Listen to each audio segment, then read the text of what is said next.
So, Professor Puett, from the point of view of Buddhism and ancient Chinese philosophy, what gives us energy? So let me begin with ancient Chinese philosophy. So there is one body of teachings in early China that would say, let's imagine the entire world is energy. Everything is energy. The Chinese term, by the way, is qi, Qi.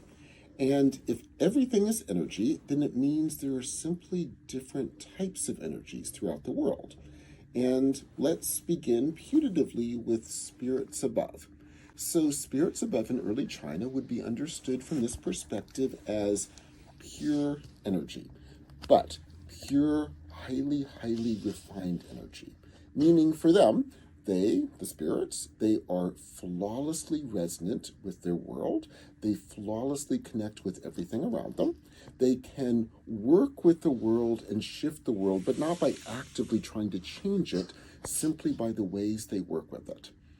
And then let's move down to us, humans. Now, according to these philosophies, we have a little bit of the same highly resonant energy that those spirits have. This is why we're capable of being conscious. This is why we're capable of acting in the world. This is why we're capable to some limited extent of interacting with those around us. But we have a little bit of it. And the rest of us is less refined energy. And the danger from this point of view is that the way we live our lives, we are seeping away, in literally the sense is that literally it evaporates, this highly resonant, highly refined energy, and we become literally less energetic. We lose energy. We become less resonant with the world, less able to connect with the world, less able to shift with the world, altering ourselves and the world around us for the better. And over time, we grow sick, depressed, and we will pass away. And this is how humans live our lives. So this, of course, raises the key question, which is what they care most about. How would we not do this? In other words, how would we live our lives in ways that would actually grow energy within us, that would give us more refined energy, that would make us more resonant and responsive to the world, that would very literally make us more like the putative spirits above. We would become more spirit-like, and I might add, even the term in classical Chinese of spirit is simply this highly refined energy. So we literally become more like them because that little bit we have, we physically get more of it. Now, how do we do this?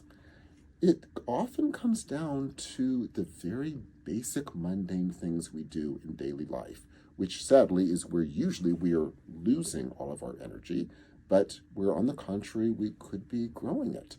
So let's imagine those few places in our lives where you felt high energy. So let's give an obvious example. So you exercise. So after you exercise, you do feel incredibly energetic.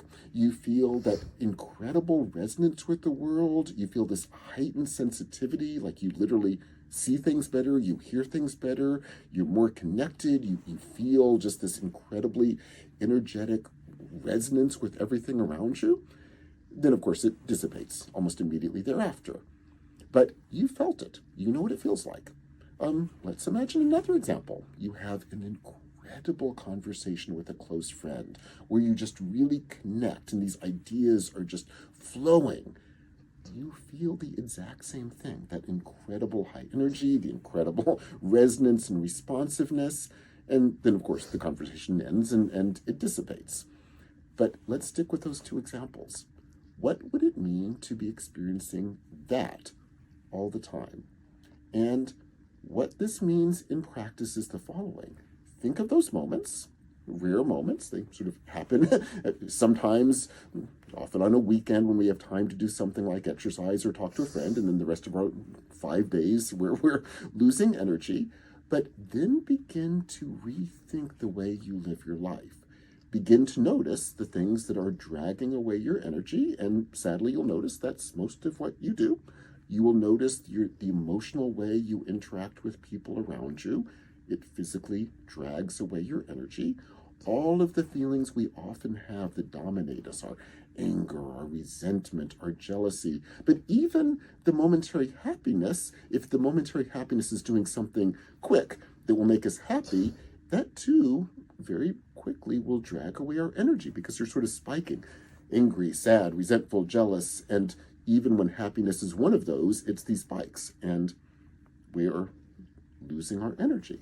So what they would say is you're trying to not only do the things that bring up that energy, you're trying to ultimately experience the entire world and your interactions as such.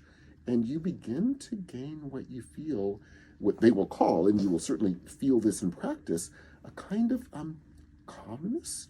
And it's a calmness that comes by just beginning to really respond to the world and resonate with the world. And you'll see when you're interacting with people, when you're noticing the normal things we do that drag away our energies, notice those moments when, on the contrary, you're really connecting with them. And you will feel that energy growing. And you are practicing to get better and better and better at connecting. And if you're really connecting with people, with everything around you, you're kind of doing the equivalent of what we do when we exercise and then lose it, but it's no longer getting it and losing it. It just becomes increasingly your mode of being in the world. And this is a practice. It will not happen immediately. It will take a lot of time. It's a lifetime of work, to be perfectly honest, but you get better and better and better at doing it. And you will find it comes down to the most mundane things you do in life, your daily emotions, your daily interactions, your daily activities, and you're trying to change all of them. And your gauge is that sense of kind of energetic calmness, which I know sounds like a complete contradiction in terms, and yet that is exactly what they mean. There's this calmness that comes when you are highly resonant, highly connected, and it's a calmness. It's not, I'm so energetic right now, which means you'll lose it again. It's this calmness where you just feel connected, and you use as the gauge that feeling, and you just start practicing. And day after day, you just get slowly, slowly better at doing it. So what I'm hearing is that the goal for more energy is to resonate, connect with, be in harmony with the people around you and what's around you, and always be doing that. Precisely. So the practice is every moment. So the challenge is high, the practice is every moment. It's a kind of awareness, I would say probably open heart, generosity toward the present moment, toward all people, toward everything that's happening, and that's how we get energy. And that is beautifully put. The answer is absolutely yes, because when we go back to those examples where, again, we've felt what they're talking about, like the exercise, the wonderful talk with a friend, again, they're things we tend to do outside of our ordinary existence. In other words, it's a Saturday, I've had a long work week, now I'll go for a run. Or I'll practice piano because I love doing it, but it's a weekend activity. Or a Saturday evening, I'll meet with a friend and we'll have a wonderful talk. But then I go back to my normal existence. In other words, we feel these in these moments when we take ourselves away from the normal humdrum of our daily lives. And the goal is, on the contrary, the so-called normal humdrum of our daily lives should be precisely the places where we are gaining that energy. And that's precisely what we're trying to do by, as you said, being more generous, being more connected, working with those around us, connecting with those around us, those being humans and non-humans alike.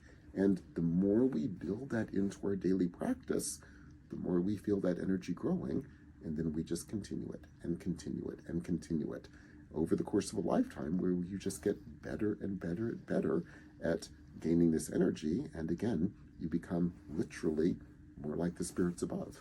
And that's amazing. So yeah, it's not like let me do my spiritual practice for 20 minutes or 30 minutes today. It's let me do my work and let me be part of a family and let me talk to other people who I'm just socializing with for fun and let me run my errands in a way that is also this energy practice, which is also a mindfulness practice, also a compassion practice, a deep presence practice. Let me bring it into every second of my life. Let me practice every second, treat every second as practice. And to get better at it, I can also have a formal practice and time to formally practice.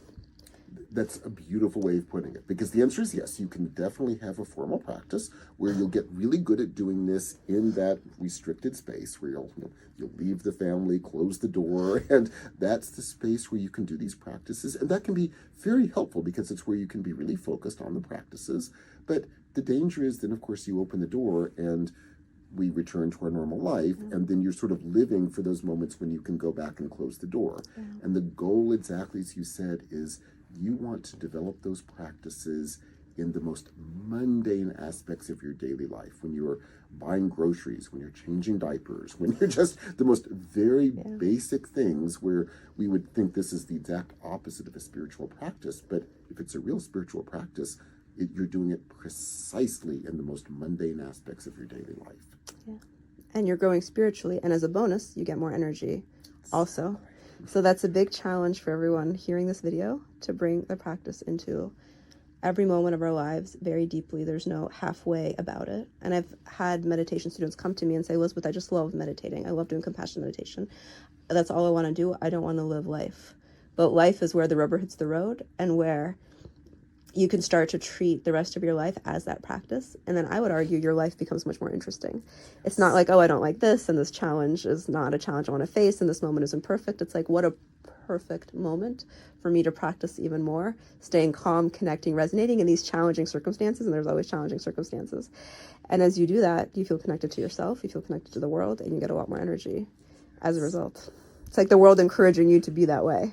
That is beautifully put. I mean, as they'll even say in the classical Chinese texts, I mean, you literally become more alive. And again, they mean literally in the sense that you are more alive in the world, you are more vibrant, you are more fully involved. The flip side of that is, they will say, when we think we're doing the normal daily stuff, we're really not involved in the world at all. And if you're doing these practices, you become fully alive in those most mundane aspects and fully connected with absolutely everything around you. Oh, what a beautiful way to end. Thank you so much for sharing your thoughts. Thank you so much. It's been a pleasure.